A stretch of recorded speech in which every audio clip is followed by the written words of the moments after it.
manusia hari ini, apakah di Indonesia atau di mana-mana ya, itu sudah banyak sekali kena penyakit hati. Nah, ini buku ini ada wadawa artinya penyakit, wadawa artinya obatnya. Karena kita lihat intensitas bunuh diri hari ini di mana-mana ya, di Indonesia kah, di mana-mana. Di negara Islam terutama itu sudah mulai agak meningkat, terutama di kalangan muda-muda. Kalau kita bilang di negara barat, Jepang, Korea itu nggak usah tanya lagi lah. Itu mereka memang orang kafir, memang solusi terakhir kalau tidak sanggup pikir ya bunuh diri. Ini kenapa bunuh diri terjadi? Tidak lain tidak bukan karena memang imannya tidak ada, salah tempat curhat, dianggap semua orang ini tidak ada lagi di dunia ini yang mendukung dia. Ada sebagian orang yang justru karena tidak ada tempat curhat dan solusi terbaik, akhirnya masuk Kristen atau agama lain lah. Nah, itu hari ini sudah banyak terjadi ya. Ada lagi yang gara-gara putus asa dengan agama, dianggap Tuhan tidak ada, akhirnya lari kepada ateis ataupun agak tidak ada agama. Dan ateis hari ini di tubuh Islam sudah mulai juga lagi viral ya, terutama daerah-daerah Arab, orang-orang Arab ya. Jadi orang-orang Arab yang terlalu kuat hukum Islamnya, pengamalannya, tapi dia ingin hidup bebas ataupun terdapat masalah sedikit, akhirnya tidak ada tempat pelampiasan. Akhirnya apa yang terjadi? Dia murtad dan tidak percaya sama Tuhan. Bukan sekedar pindah ke Kristen, tapi tidak percaya Tuhan. Dan banyaknya hari ini orang Islam itu kalau pindah agama ya tidak percaya Tuhan. Bukan percaya Kristen, bukan. Karena kalau Kristen itu tidak logis juga. Buddha tidak logis juga. Yang logis apa? Tidak ada agama, tidak ada Tuhan. Nah, ini juga penyakit hari ini yang dilanda oleh umat Islam disebabkan medsos yang terlalu gencar dipegang oleh muda-mudi kita, masjid yang semakin berkurang. Nah, ini jadi masalah. Maka kejadian ini sebenarnya artinya hati yang tidak tenang, hati yang tidak tentram, itu memang penyakit manusia. Nah, Ibnu Qayyim al-Jauzi ini khusus mengarang kitab ini karena datang beberapa orang yang curhat kepada beliau tentang masalah hati. Nah, ini beliau karang khusus ya. Jadi Ibnu Qayyim al-Jauzi ini diantara salah satu murid terbaiknya Syekhul Islam Ibnu Taimiyah, dan beliau banyak sekali menulis kitab, dan beliau itu adalah orang yang menemani Ibnu Taimiyah dalam penjara ya sampai beliau meninggal. Jadi Ibnu Taimiyah meninggal, di sampingnya ada Ibnu Qayyim al-Jauziyah, dan beliau ulama yang sangat-sangat pintar. Saking pintarnya beliau ada mengarang kitab judulnya Zadul Ma'ad, bekal kembali kepada akhirat. Itu dalam perjalanan beliau tulis dari Baghdad ke Mekah. Dalam perjalanan beliau tulis kitab itu tanpa ada referensi. Referensinya semua tersimpan dalam kepalanya. Itu saking pintarnya beliau. Dan beliau di samping pintar dari segi agama, juga pintar dari segi mengobati penyakit hati. Jadi kalau hati kita tenang, maka dikatakan yang kaya itu apa? Ghinan nafsi, kata Rasulullah. Ya, kaya itu kaya jiwa. Kalau jiwa kita nggak kaya, kita miskin. Ada orang semakin kaya dia, semakin nggak bisa tidur dia. Semakin jadi raja dia, semakin tidak bisa tidur dia. Semakin banyak asetnya, semakin tidak bisa tidur. Kenapa? Nggak tenang, hatinya tenang. Saya dulu di Mesir tuh ada orang Cina itu, orang Cina Aceh, dia orang Aceh aslinya, tapi Cina. Ya. Agama Cina juga. Akhirnya dia merantau ke Medan, ke Jakarta, perusahaannya banyak. Di Inggris ada, di Cina ada, di Indonesia ada, sampai dia buka ke Mesir. Nah, di Mesir cerita kawan saya kerja di situ, dia apa dibilang tuh, Cina umurnya sekitar 80 tahun. Udah dekat dengan umuran kalau kita bilang ya. Tapi dah usia 80 tahun, dia tetap tidak tenang. Dia masih urus perusahaannya yang luar biasa banyaknya, sana ke sini ke sana ke sini, padahal tuh apa namanya, isi dalam tubuh dia tuh udah banyak yang dicangkok-cangkok. Artinya seharusnya umur segitu dia hanya menikmati enaknya hidup, menikmati hartanya, seharusnya seperti itu. Tapi dia tidak percaya sama cucunya, tidak percaya sama anaknya, udah tua. Nah, lain hal seperti Ar-Rajhi di Saudi, ya, orang milioner yang diantara itu nomor 200 sekian terkaya di dunia. Ar-Rajhi itu kalau Bapak pergi haji atau umrah itu ada Bank Ar-Rajhi itu ya. Itu yang pemilik itu orang udah sekitar umur beliau hari ini 84 atau 80-an lah, hampir 90 beliau. Di usia beliau sekarang ini dengan aset yang luar biasa, ketika ditanya, beliau tidak ada pesawat pribadi. Ya. Kemudian harta dia tuh hampir 50% itu diwakafkan. Setelah dia bagi-bagikan kepada anak dan istri-istrinya, kemudian ketika ditanya sama wartawan, kenapa Anda bagi-bagi harta-harta ini semua? Diwakafkan, ya. Beliau bilang, saya sudah cukup punya rumah tempat saya bernaung, mobil untuk saya pergi ke masjid, dan rumah sakit untuk berobat, sudah selesai. Itulah hidup saya. Sekarang saya ingin menikmati ibadah. Nah, artinya tenang dia di akhir hayatnya menjelang kematiannya. Inilah orang Islam. Orang Islam itu orang yang tenang menghadapi segala masalahan. Tidak ada istilahnya, tidak ada solusi, tidak ada. Meski negara mau hancur, meski sekarang ini ekonomi tengah krisis katakanlah, tapi kalau orang muslim yang imannya kuat, maka dia tetap tenang.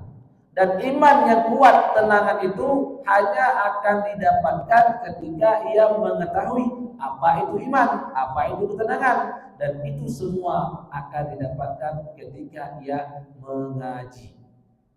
Kalau dia tidak ngerti mengaji, dia tidak akan masuk dalam hatinya. Ya, bagaimana orang sekarang anak-anak kecil umur 10 tahun, 11, 12, 13 tahun, 17 tahun udah begal, udah jadi begal dia.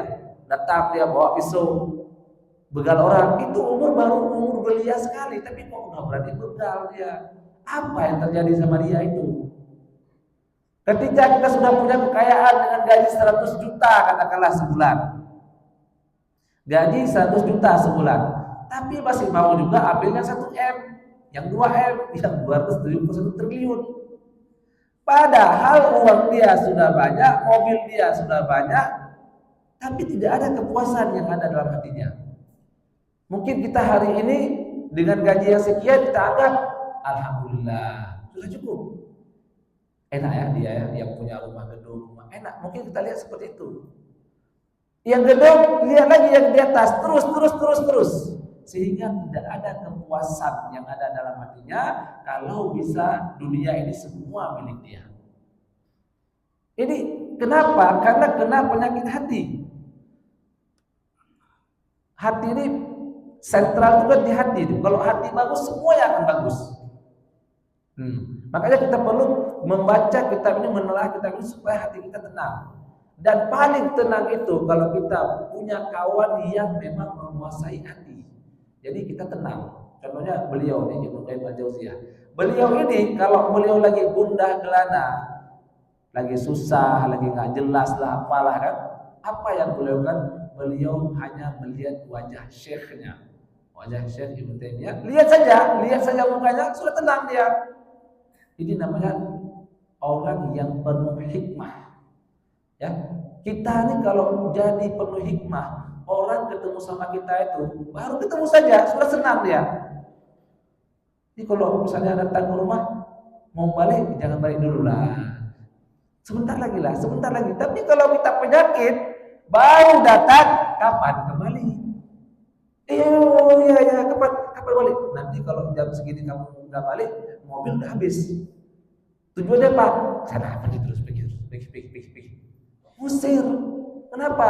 Orang terbaik itu adalah orang yang senang ketika kehadirannya, tapi kalau orang yang tidak baik, ini tanda-tandanya lah. Dimanapun dia pergi, dimanapun dia berada, dimanapun dia tinggal, tetap dia punya masalah sama orang sekitarnya. Ini orang nggak baik namanya. Sebaiknya kalau ada kawan seperti ini ya ibu-ibu atau bapak-bapak ya jauhilah ya. Karena tidak ada kebaikan yang bisa kita ambil. Kalau jumpa sama dia yang ada saya susah begini, susah saja kita dengar. Ini nggak baik orang seperti ini. Jauhi. Baik ibu-ibu, baik bapak-bapak, jauhi. Kalau ada orang yang seperti ini yang mengeluh saja. Itu saya waktu di Sudan dulu Pak ya, saya lihat ibu-ibu itu di Sudan itu kan miskin, itu jauh miskin dari kita. Saya tanya, apa jawab? Alhamdulillah. Ishalak, bagaimana keadaanmu, bagaimana hidupmu? Alhamdulillah aja mukanya. Padahal dia miskin, jual kacang, tidak tahu kita berapa gaji awalnya, miskin. Tapi umurnya alhamdulillah. Saya salut itu. Kita malah aduh ekonomi berat. Kita kalau bawa dengar hari ini cerita sama kawan lah sama siapa, beras dah mahal, ini mahal, itu mahal, semua kita ngeluh. Termasuk saya juga mungkin kadang-kadang. Kenapa hati kita belum kuat? Kita masih khawatir dengan masa depan, tuh khawatir kita. Kita tuh kalau terjadi krisis moneter, yang perlu kita perbaiki dulu adalah bagaimana caranya pemimpin yang bagus tidak korupsi. Itu yang perlu kita cari duluan. Bukan kita menghadap ke Allah dulu, berjurhat kepada Allah dulu, minta pemimpin yang bagus. Nah, kita tidak seperti itu. Padahal yang membuat krisis moneter ini semua Allah, maka solusinya juga ada pada Allah seharusnya, bukan pada orang lain. Apalagi dulu masa-masa PKI dulu itu kan kehidupan luar biasa susahnya itu.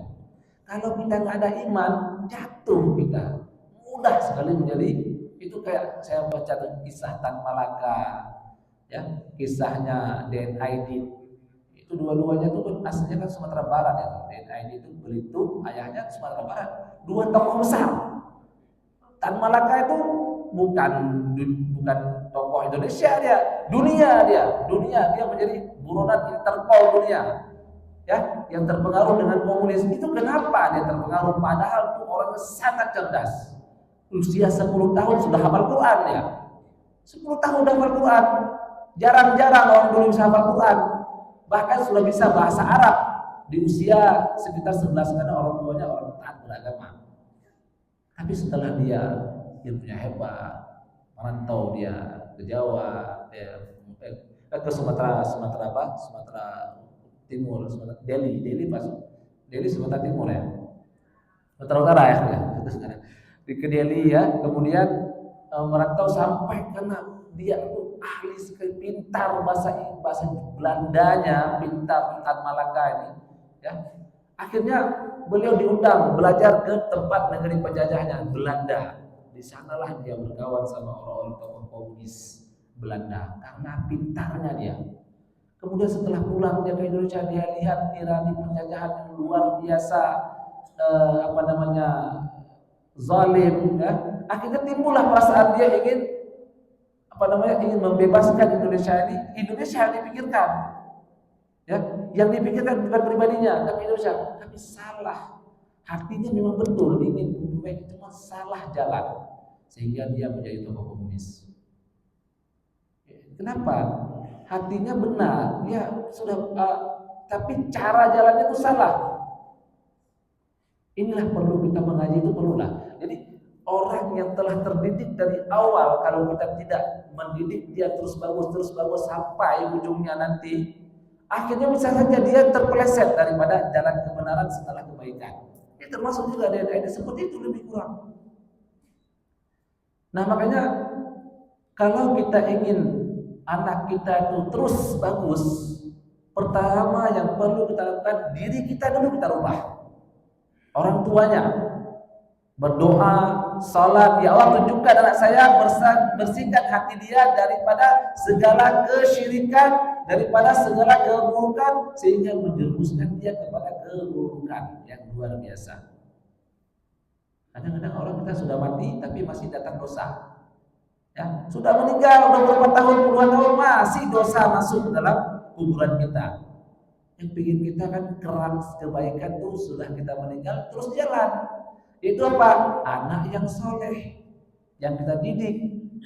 Nah, makanya permasalahan hati ini bukan permasalahan yang mudah, bukan permasalahan yang enteng, karena semuanya bersumber dari hati. Kalau hati bagus, maka semuanya bagus. Maka dengan mudahnya kita bisa dapatkan hidayah. Nah, coba kita baca sedikit tentang perkataan beliau. Apa kata beliau? Jadi ada orang yang ditimpa dengan permasalahan yang dia tidak tahu solusinya. Jadi bertanya kepada beliau, fi rajulin ubtuliya bi baliyatin, ada seorang laki-laki yang ditimpa satu masalah, digoncang dia. Wa 'alima anna in istamarat bi afsadat alaihi dunya wa akhiratuh. Jadi kalau penyakit ini tidak bisa disembuhkan, terus menerus sakit, maka akan merusak agama dan dunianya. Nah, inilah nih penyakit hati namanya.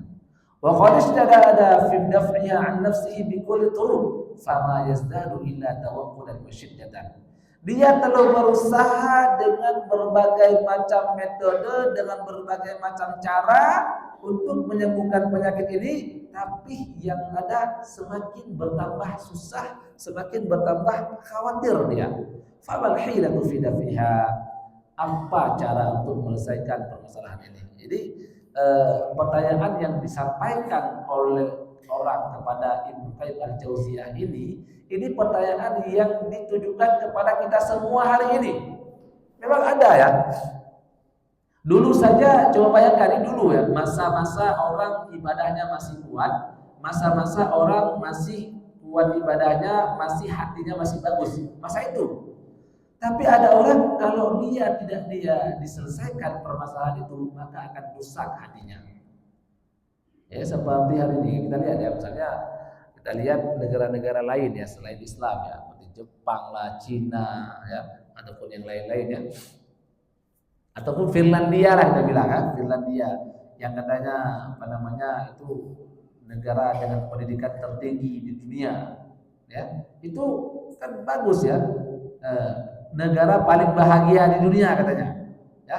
Tapi ketika saya cek tingkat bunuh diri sana juga tinggi. Finlandia, negara dengan pendidikan tinggi, negara yang katanya teraman di dunia, negara yang katanya itu paling bahagia di dunia. Di Jepang apalagi, itu sudah tahu lah kita, Jepang ma'ruf. Di Jepang hari ini orang semuanya ke Tokyo, semua ke Tokyo, ke ibu kota, sehingga kampung-kampung itu kosong. Rumah-rumah itu sudah kosong. Orang ingin cari dunia. Di Jepang itu saya baca itu ya, kalau ada orang misalnya lagi jalan-jalan langsung sorak-sorak, oh begitu. Itu hal biasa di Jepang. Kenapa? Stres. Kerja ya kalau 24 jam, kalau bisa jangan 24 jam kerjanya. Kalau ada jam 34 jam, 34 jam juga kerja. Memang kerja terus. Kita bandingkanlah dengan Arab Saudi. Yang ini Islam, yang ini kafir. Arab Saudi itu terkenal malas orang. Ini betul kan? Jadi kalau Bapak pergi ke Saudi sana di Mekah itu, kalau di muka kan orang Saudi jam 9 ya, jam 10. Ya pekerjanya itu ya paling yang buka ya pekerja, tapi Arab Saudi asli itu malas-malas.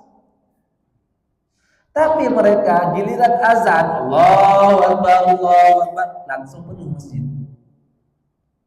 Jadi mereka tidak begitu pusing sama kerja itu. Saya punya anak buah yang penting, saya sholat saya jaga. Ini semua timbul daripada keimanan yang luar biasa. Memang satu segi ya malas nggak bagus ya. Cuma dia tenang. Kita tuh kan yang enak kerja itu bagaimana enak kerja? Enak kerja itu kan ada waktu untuk keluarga, ada waktu untuk jalan-jalan, ada waktu untuk ngopi, ya. Tapi duit masuk terus. Nah, Itu yang enak. Ini coba lihat Pak ya, saya jalan dari Sungai Kelap ke sini ya. Ini kan kira-kira 22 kilometer ya. Saya lihatlah beberapa orang bawa sayur ya, bawa sayur, kemudian bawa ini. Artinya aktivitas yang dia lakukan itu dah dari jam 3:30 sudah ada aktivitas dunianya. Padahal ketika itu kita disuruh berdoa sepertiga akhir malam. Doa ketika itu doa yang sangat mustajabah. Ya kan? Untuk menenangkan hati kita. Tapi tidak, dia yang khawatirkan dia. Yang dia khawatirkan itu adalah dunianya. Dia takut kalau terlambat makanan tadi atau sayur, ayam dan sebagainya ke gede, nanti dia akan terlambat sehingga rezekinya akan seret. Sedangkan sholat subuh yang wajib dia tidak peduli. Sekarang begini ya. Salatul fajri rakaat al-fajri khairu minad dunya wa fiha kan. 2 rakaat salat fajar itu lebih baik daripada dunia dan seisinya. Siapa yang percaya ini? Siapa yang percaya kalau kita salat sunat 2 rakaat sebelum subuh itu lebih baik daripada dunia dan seisinya? Siapa yang percaya? Enggak ada yang percaya, Pak. Yang percaya siapa? Yang percaya kalau orang yang sudah ngaji takut sama akhirat. Mereka baru sholat jamaah itu senang dia sholat jamaah itu kalau ada rendang di sini di masjid ini. Ada kopi, ada sembako, kopi tarik. Nah, umumkan. Saya sholat subuh berjamaah di Masjid Taqwa 3 menyediakan misalnya teh tarik, teh kopi tarik, teh talua. Teh talua. Waduh. Ramai masjid ini, Pak. Rendang. Padahal ini semua dengan 2 rakaat salat subuh itu enggak ada apa-apanya. Rakaat al-fajr 2 rakaat subuh yang ringan. Salat sunat fajar itu sunatnya itu 2 rakaat dilakukan secara ringan. Cepat-cepat. Jangan lama-lama. Tapi lebih baik daripada dunia dan seisinya. Orang nggak perlu itu. Yang lebih baik dunia dan seisinya apa? Rendang plus teh talua. Itu baru. Kalau itu mungkin harus ada WhatsApp keluar kan. Begitu. Assalamualaikum warahmatullahi. Assalamualaikum warahmatullahi. Silakan bapak-bapak, tak perlu zikir. Antri. Itu orang yang suka. Seandainya dibuat sayembara di sini, barang siapa yang melakukan sholat Jumat sholat jamaah on time selama sebulan dapat Innova Zendik. Sebulan. Wah, itu kayaknya berlomba-lomba orang. Padahal Innova tadi, Pajero tadi dengan 2 rakaat salat subuh, sunat subuh itu tidak ada apa-apanya. Siapa yang percaya? Orang nggak percaya. Saya pernah sering dengar. Alah, saya nggak perlu sholat, saya perlu mobil. Nah, samalah seperti saya dengar dulu ada ceramah-ceramah di Palestina itu ya. Karena mungkin kesal mereka. Apa dia bilang? Apa Syekh itu bilang? Ini salah sebenarnya bilang. Kami tidak butuh doa orang muslimin, kami butuh senjata katanya. Ini F-16 kasih, kami nggak butuh doa kalian. Tank kasih. Itu salah sebenarnya kata-kata ini. Ya. Yang membuat kita menang itu perang bukan senjata kita, tapi kekuatan iman kita. Kalau kita lihat sejarah dahulu, ya, Islam masuk ke Andalusia itu dengan 12.000 pasukan saja, melawan 250.000 pasukan Eropa, Spanyol sampai hampir ke Prancis. Hanya dengan jumlah pasukan 12.000 orang. Terakhir ditambah ujungnya sampai dengan 17.000 orang, sedikit sekali. Tapi mereka mampu menaklukkan hampir ke Portugal dan hampir masuk ke Prancis dengan jumlah pasukan 17.000 orang. Ya. Tapi ketika Islam keluar dari Spanyol, Andalusia, itu jumlah muslimin di Andalusia, di Granada itu 1 juta. Enggak sedikit tuh. 1 juta jumlah muslimin di Granada. Ketika Hulagu Khan menaklukkan Baghdad, jumlah muslimin di Baghdad itu hampir 3 juta orang yang merupakan ibu kota terbesar di dunia ketika itu, Baghdad. Bisa dihancurkan oleh hanya 250.000 orang pasukan Hulagu Khan. Apa kalau bukan iman? Iman jawabannya. Ketika di perang Yarmuk 250.000 pasukan Kristen melawan 30.000 pasukan muslim atau 40.000 pasukan muslim yang ketika itu belum kuat, yang ketika itu senjatanya belum banyak. Ya. Apa kata Khalid bin Walid dengan kuatnya, dengan tegarnya bilangnya? Ini haula'i qaumun la ilma lahum fil harb. Dia bilang ke orang-orang Romawi. Ini orang Romawi ini mereka adalah satu kaum yang tidak mengerti perang. Padahal Romawi itu penguasa dunia. Tapi Khalid bilang mereka nggak ngerti perang, nggak ngerti taktik perang.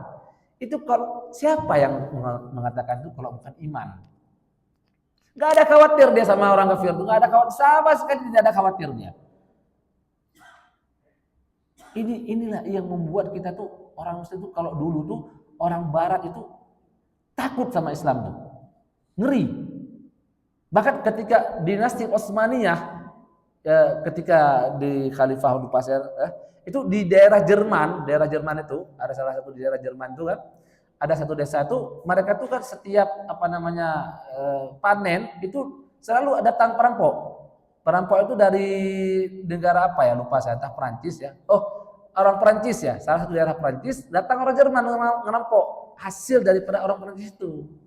Akhirnya minta bantuan kepada dinasti Khilafah Utsmaniyah. Apa kata dinasti Utsmaniyah? Kami tidak perlu bawa senjata ataupun pasukan kepada kalian. Tapi cukup kami kirimkan baju tentara Janissary. Janissary itu pasukan khusus dinasti Utsmaniyah. Ya kalau bahasa kita kalau di sini Kopassus lah mungkin, ya. Kopassus tuh yang ahli itu ya. Bawa itu ya baju saja. Nah, ketika panen mereka pakai baju itu semuanya. Baju tentara dinasti Utsmaniyah Janissary. Pas ketika mata-mata Jerman itu ingin mengambil hasil Prancis itu, dilihat ada pakaian Janissary, dikiranya ada orang tentara Turki, padahal cuma baju. Jadi orang kampung itu semua pakai baju tentara Turki, tidak ada senjata. Akhirnya mereka tidak jadi lagi rampok karena mereka kira tentara Turki sudah datang ke melindungi Prancis. Coba itu. Saking takutnya mereka, saking takutnya dengan Islam. Jadi Islam dulu tuh bukan Islam kaleng-kaleng. Maka saya katakan dulu, orang Perancis, orang-orang Andalusia, Spanyol, orang Eropa, Italia dahulu ketika Andalusia tuh lagi viral-viralnya, lagi hebat-hebatnya itu, orang pemuda-pemuda itu kalau tulis surat cinta pakai bahasa Arab. Kenapa? Karena melambangkan dia orang yang punya pendidikan berkelas. Nah, ya. Hari ini kita bahasa Inggris. Ya kan? Jadi kalau orang bisa, kamu tamat mana? Tamatan Universitas Chicago. Oh, Chicago, ngeri ya. Gitu ya. Kamu tamat mana? Madinah. Ah, biasa aja. Biasa aja. Orang dulu kalau dia tamatan Cordoba di Spanyol itu orang takut. Ini pasti orangnya berkelas. Bahkan ada satu orang itu nulis surat ke ayahnya, dia khawatir karena anaknya itu orang Perancis ya. Anaknya itu belajar orang Jerman. Belajar di Andalusia ketika masa-masa hebatnya ya. Belajar di Andalusia, sakit dia. Masuk rumah sakit. Jadi khawatir ayahnya, bagaimana caranya ya? Kirim duit atau sebagainya lah, kirim surat. Akhirnya anak itu kirim surat. Padahal dia posisinya agamanya Kristen. Kirim surat kepada ayahnya, wahai ayah, kamu jangan khawatir dengan kondisi saya di rumah sakit Islam. Kenapa? Karena di rumah sakit Islam ini makanannya enak. Dan kita tidak diizinkan keluar kecuali betul-betul sembuh. Bahkan dicoba dulu, udah betul sembuh? Betul. Dan saya ketika keluar dari rumah sakit dikasih uang saku. Dengan uang saku ini saya bisa hidup lagi. Dan ini posisi saya bukan seorang muslim. Bukan seorang muslim, orang Kristen. Ini kapan? Ketika Islam lagi hebat-hebatnya di Andalusia. Dan ini bukan fiksi ya, bukan cerita dongeng. Memang seperti itu. Rumah sakitnya sangat bersih, makanannya sangat enak, perawatnya sangat bagus-bagus, sangat baik-baik. Maka jadilah Andalusia itu menjadi negara percontohan dunia ketika itu. Kapan? Ketika Islam lagi hebat-hebatnya. Kenapa? Ini dia. Hati ini paling penting nih. Ya, kita tuh stres. Kenapa? Karena hati kita nggak tenang menghadapi masalah. Nah, makanya setelah ditanyakan itu apa jawaban Ibnu Qayyim al-Jauzi, faqad sabata fi sahih al-Bukhari min hadis Abi Hurairah radhiyallahu anhu an Nabi sallallahu alaihi wasallam annahu qala. Jadi ketika ada orang yang bertanya tadi mengalami penyakit hati, apa jawaban Ibnu Qayyim al-Jauziyah? Ma anzalallahu da'an illa anzalalahu shifaan. Setiap penyakit yang diturunkan oleh Allah Subhanahu wa taala maka Allah akan memberikan juga obatnya. Nah, dalam hadis nanti ada katakan alimahu man alimahu wa jahilahu wa man jahilahu. Ya, ada yang tahu maka dia akan tahu, dan ada yang tidak tahu maka dia akan tidak tahu. Artinya semua penyakit ini semuanya ada obatnya, dan paling terpenting kenapa kita tidak boleh mengeluh ketika sakit, ya. Karena sebenarnya yang menyebabkan penyakit kita itu semakin berat itu karena hati kita itu banyak mengeluh. Ya, ini peringatan ini ya semua ya, termasuk saya ya. Kita jangankan jangankan sakit berat, flu saja udah mengeluh kita. Ini hidung ini, udah mengeluh kita. Itu coba bersin dulu. Tingkat bersin, belum ada yang lain-lain. Itu udah mengeluh kita tuh. Jadi yang membuat kenapa Rasulullah tuh ketika wafatnya hanya ada daun uban ya. Uban tuh hanya sekitar 2-3 lembar saja, itu karena hatinya tenang. Kita kan yang membuat cepat tua itu kenapa ya? Wajah cepat tua. Karena tadi mengeluh aja kerjanya. Jadi kalau ingin mendapatkan wajah yang berseri-seri tanpa skincare, hati diperbaiki. Sebab kalau hati itu enggak tenang, ya, itu kita tuh selalu dalam keadaan marah-marah aja. Sedikit salah marah lagi. Bawaan dia marah. Kenapa? Karena ada kesemukan dalam jiwa kita. Kita ingin yang perfect, kemudian kita tidak mau orang itu mengatur kita. Kita tidak mau kalau orang ada menasihati kita salahkan. Meski itu sebenarnya kebaikan bagi kita. Kenapa? Ada penyakit hati dalam jiwa kita. Banyak sekali orang yang sembuh penyakit hati hanya karena zikir. Kok bisa zikir bisa buat penyakit dah kronis nih, ya. Jantung dah. Ya, seperti ada cerita di Mesir dulu ya, Mesir kalau nggak salah. Jadi ada seorang kakek-kakek orang kaya, memang orang-orang kaya di Arab tuh kalau berobat tuh ya ke Jerman, ke Inggris, ke Amerika, bukan ke Malaysia. Kalau kita di Indonesia ini sakit parah Malaysia. Karena lebih yakin sana dengan di sini ya. Kalau di sini nanti sakit apa? Sakit flu. Oh, obat 1 ton. Nah, kasih obat. Kalau Indonesia kan begitu ya, kasih obat kadang-kadang banyak ya. Apalagi kalau kita BPJS ya. Sakit sedikit obat segini ya. Saya jatuh dulu di sana di Aceh itu, berobat jatuh cuma begini-begini aja. Obatnya segini. Apa pula obat segini ya? Di sana enggak banyak. Nah, orang-orang Arab tuh kebanyakan kalau sakitnya parah ke Eropa. Jadi ada satu orang tua itu, beliau berobat ke Eropa. Ya. Ketika berobat di Eropa, memang dia itu diprediksikan ya, mungkin umur bapak beberapa minggu lagi saja. Ya. Oh ya udah kalau begitu, tapi dia tenang sekali dia. Oh ya udah nggak apa-apa. Kalau begitu sebelum ada pengecekan ulang, saya mau kembali ke Mesir dulu. Ya, mau lihat keluarga, ketemu keluarga. Baliklah dia ke Mesir. Nah, ketika balik ke Mesir, dia bersalaman salaman sama anak-anaknya, dan pada sedih ya, mungkin umurnya nggak lama lagi. Nah, tiba-tiba ketika dia lagi duduk, ada seorang ibu-ibu beli daging, ya. Beli daging yang dia beli itu cuma 1/2 kilo. Ditanya sama bapaknya, Ishal, ini apa ini? Apa ini? Daging. Berapa kilo? 1/2 kilo. Untuk siapa? Untuk saya dengan anak saya. Berapa orang? 4 orang. Cukup 1/2 kilo? Orang Arab itu kan buat makan daging, Pak ya. Dulu aja sebelum tahun dulu kan kita kan ayam itu kan susah dulu ya. Dulu waktu kecil-kecil tahun 80-an. Itu kalau makan ayam tuh hari raya ya dulu ya. Kalau sekarang geprek udah ada sekarang ya.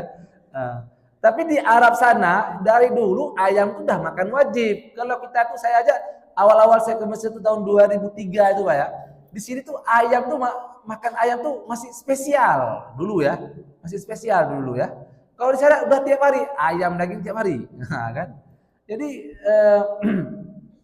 ini tuh berapa orang? Untuk 3 orang, 4 orang katanya. Oh, akhirnya dia bilang, udah begini aja. Nggak cukup nih setengah kilo untuk 6 orang kalau nggak salah. Nggak cukup.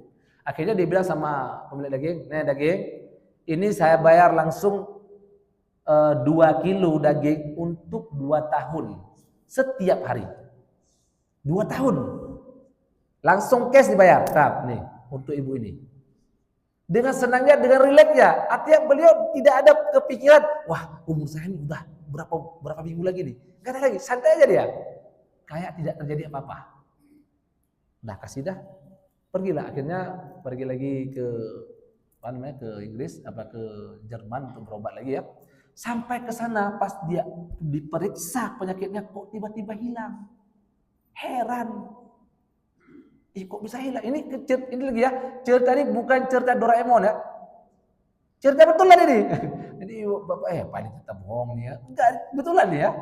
Jadi bisa hilang penyakitnya 100%. Heran dokter itu. Hilang di mana Bapak berobat? Kok bisa hilang penyakit itu? Enggak ada, saya enggak ada berobat di mana-mana. Ya. Cuma saya dalam hatinya kan dia bilang, obat siapa? Hati yang dia jaga dengan tenang, kemudian tadi mungkin doa ibu tadi yang menyembuhkan hatinya sembuh. Beda dengan orang barat. Ada saya pernah lihat berita itu, dia nangis-nangis. Orang kaya, udah tua, umurnya 90 tahun, orang Australia. Mau kemana? Mau ke Amerika, diantar oleh cucunya. Udah sedih dia. Kenapa? Karena mau disuntik mati di Amerika. Supaya cepat mati. Nangis dia, cucunya nangis, tapi dalam kepalanya mungkin, dolar. Artinya apa? Dia berpisah sama kakeknya itu, nangis dia. Nangis kenapa? Nangis bahagia. Kenapa? Mati kakeknya, besok, udahlah warisan. Orang kaya. Mau dibawa ke Amerika, disuntik mati. Kalau kita orang Islam insya Allah lah ya, mungkin ada juga sih ya yang benar, ya Allah cepatlah mati kakekku udah dapat harta warisan. Ada juga mungkin ya. Tapi insya Allah kalau orang Islam tuh masih sayang dia sama kakeknya, sayang dia sama orang tuanya. Kalau apalagi kalau kakek orang tuanya tuh betul-betul sayang sama dia tuh kayak nggak tega dia bawa ke panti jompo, bahkan hatinya nggak tenang. Ini kalau orang Barat biasa seperti itu. Makanya orang Barat tuh kawan dia di akhir umur dia apa? Anjing. Kemana-mana bawa anjing. Kenapa? Inilah kawan dia. Anaknya kemana? Ya ada, ya udah kemana, ya, udah kemana-mana lah dia. Karena hidupnya seperti itu. Makanya orang Barat kalau dikatakan orang Finlandia yang tinggi pendidikannya itu tenang, saya tidak percaya. Mungkin enak ya kita kalau duduk sana. Maka kita kalau dibilang, kamu kalau lahir pilih mana? Seandainya kamu belum lahir nih. Sekarang lahir ya, sebelum lahir kamu pilih negara mana? Oh, saya pengen ke Jepang, saya pengen ke Amerika, saya pengen ke Inggris. Gak ada yang bilang saya pengen lahir di Mekah. Kenapa? Gak enak. Enaknya di Finlandia, enaknya di Jerman, bebas, ada enak, ekonomi tinggi, bahagia. Karena kita materi itulah kebahagiaan bagi kita itu. Uang itulah bahagiaan bagi kita. Padahal orang kena penyakit gara-gara pikiran materi itu. Bunuh-bunuhan gara-gara uang tadi. Seorang suami pulang tidak bawa pulang banyak uang, istri marah-marah di rumah. Abang malas aja, tidak mau kerja katanya, padahal mati kerja. Itulah kena penyakit hati tadi. Makanya kenapa perempuan itu tidak diberatkan hukum yang banyak-banyak. Tidak diberatkan mereka untuk bekerja ibadah yang amal yang tidak banyak-banyak. Tinggal mengerjakan yang wajib-wajib saja. Plus satu lagi. dia mematuhi suaminya masuk surga. Selesai sudah. Wajib, puasa wajib ada, sholat ada, ya. Nggak ada dia salah sunat, nggak ada. Cukup itu aja. Tapi yang paling berat perempuan lakukan adalah tidak angkat suara dengan suaminya. Ini kalau bapak-bapak ya, kira-kira ada nggak yang istrinya tuh, abang, selalu begitu, susah senang abang. Saya aja udah berapa kali ya, saya kalau satu hari kalau nggak kena marah sama istri saya, kayaknya sakit badan ya. Jadi gimana ya? Perempuan itu kalau dikatakan, hebat perempuan itu, sukses dia ceramah sana, ceramah sini, dia keren lah, ya. Perempuan tuh hari ini perempuan tuh harus dia mandiri, harus dia kerja sendiri, harus dia apapun melakukan sendiri. Kenapa? Perempuan harus mandiri. Bagaimana kalau kamu mati nanti suami kamu, kalau kamu diceraikan sama kamu, ya itu pikirannya seperti itu. Maka perempuan harus mandiri. Terus kalau perempuan sudah mandiri, sudah punya duit, maka suaminya tidak begitu bernilai pada dia. Ini kenyataan. Jarang lah perempuan kayak Khadijah, jarang kan? Yang punya kekayaan yang luar biasa, hartanya semua diberikan kepada Rasulullah SAW demi dakwah. Bahkan ketika wafatnya Khadijah hanya meninggalkan satu helai kain kafan. Emang ada ibu-ibu yang seperti itu? Gak tahu lah ya, mungkin ada ya di sini ibu ya. Jadi ibu-ibu ya, kalau enggak ibu-ibu minimal anak ibu lah ya disiapkan. Nah, kamu patuh-patuh ya, walaupun kamu lihat ibu sering merepek sama bapak kamu ya, kamu jangan kayak gitu ya. Sekali-kali ibu bilang seperti itu, kamu harus patuh, sebab itu surga nak. Nah, ya. Surga kamu apa? Alah mak, sekarang surga nggak penting, yang penting duit hari ini. Ini jadi masalah hari ini. Orang nggak tahu, orang nggak takut neraka, pingin duit, pingin dunia itu yang terbaik, bukan neraka atau surga, enggak. Ini yang jadi masalah. Kita tuh nggak takut sama malaikat maut. Ya kita takut apa? Maut kalau ekonomi nggak ada. Suami itu takut kalau pulang ke rumah tuh tidak ada buat duit. Tapi kalau dia buat surga, surga lagi, malas dengarnya. Apa tuh? Nah, yang ini kita bersabar-sabar ya karena surga. Lah bang, sekarang bang yang penting bang kita makan enak, bukan surga. Ini bagaimana cara kita memahamkan ya? Memahamkan anak kita, keturunan kita, istri kita semua bagaimana? Dan kita sendiri. Saya sering bilang, orang hari ini kerja pagi sampai malam, jualan sampai malam, jualan lagi, sampai pagi sampai malam, nggak istirahat. Sholat nggak pernah, baca Quran nggak pernah, puasa nggak pernah. Tapi mengaku dirinya Muslim. Badannya bertatu-tatu. Saya kan waktu awal-awal kesini ya, kalau di Aceh kan memang jarang ya, nggak ada orang Aceh itu yang bertatu ya. Pas saya sampai sini, banyak pula orang bertatu sini. Saya kira orang kafir. Ini Muslim atau mungkin orang Batak mungkin ya, orang Kristen saya kira ya. Allahu Akbar katanya. Islam juga kok. Jadi bagaimana cara kita bedakan mana orang Muslim, mana orang kafir? Saya pernah beli pempek ya, ada di Kota Baru ya. Pas saya masuk, saya kira orang Cina. Astagfirullah, Cina pula nih yang jual pempek. Pas saya cerita, Lebaran pulang Pak. Ya, insya Allah, kalau Lebaran kami pulang ke orang Islam rupanya. Saya kira Cina, takut bang, kan wajahnya kayak Cina, bajunya seksi ibu itu, bajunya seksi, bapak itu juga, begitu. Saya kira bukan Muslim, rupanya orang Islam.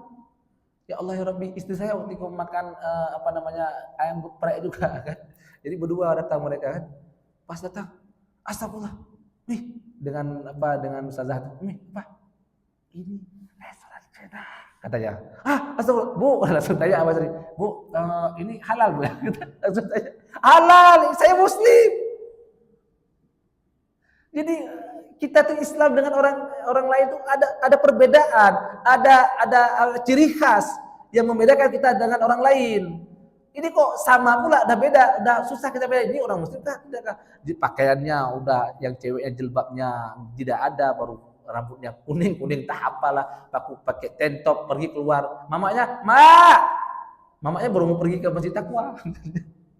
Ada kepada mak mau jalan-jalan bentar mak, umur udah 20 tahun, 19 tahun, 17 tahun, pakaian seksi, pergi, mamanya biarin, orang tuanya biarin.